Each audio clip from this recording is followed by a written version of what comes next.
যখন এই নির্বাচন আসে হিন্দু সংখ্যালঘু ভাই বোনদের উপর নির্যাতন শুরু হয়ে যায়। আমরা ভেবেছিলাম বৈষম্যের অবসান হবে, কিন্তু আমরা প্রথমেই জাতীয় ঐক্যমত কমিশন যখন গঠন হলো সব দলের নেতৃত্ব জেনে গেলেন, কিন্তু জাতীয় ধর্মীয় সংখ্যালঘু যারা আছেন তাদের একজন প্রতিনিধিও সেখানে স্থান পেল না। বাংলাদেশ আজকে 18 কোটি মানুষ, তার মধ্যে জাতীয় ধর্ম সংখ্যালঘু 3.5 কোটি। তাদের কথা শুধু না শুনেন তাহলে এই দেশের বৈষম্য কিভাবে যাবে? উনারা কিন্তু আমাদের কথা শুনলেন না।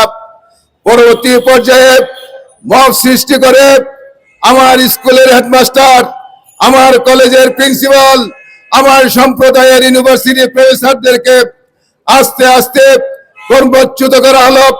বিভিন্ন প্রতিষ্ঠানে যারা ছিল তাদেরকে ওএসডি করে চাকরিচ্যুত করা হলো। আগামীকালের পরের দিন আমাদের বিদ্যা দেবী সরস্বতীর পূজা হবে।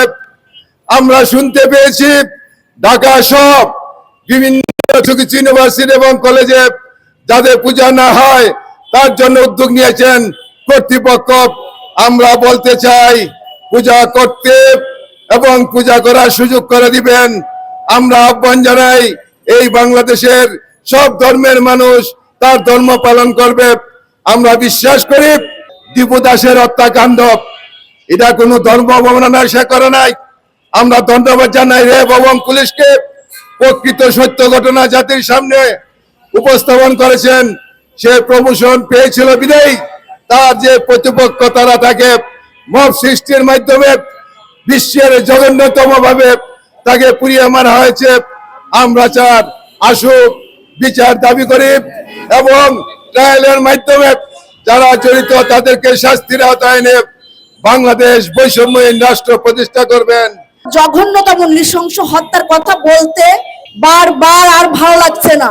তাকে বারবার বলা হচ্ছে যে আপনি হিন্দুদের এবং সাধারণ নাগরিকের জীবন নিরাপত্তা দেন। তাই যেহেতু ইউনূস সরকার নিরাপত্তা দিতে পারছে না, তা আমি বলবো ইউনূস তুই গদি স্যার, সাধারণ জনগণের প্রাণ রক্ষা কর।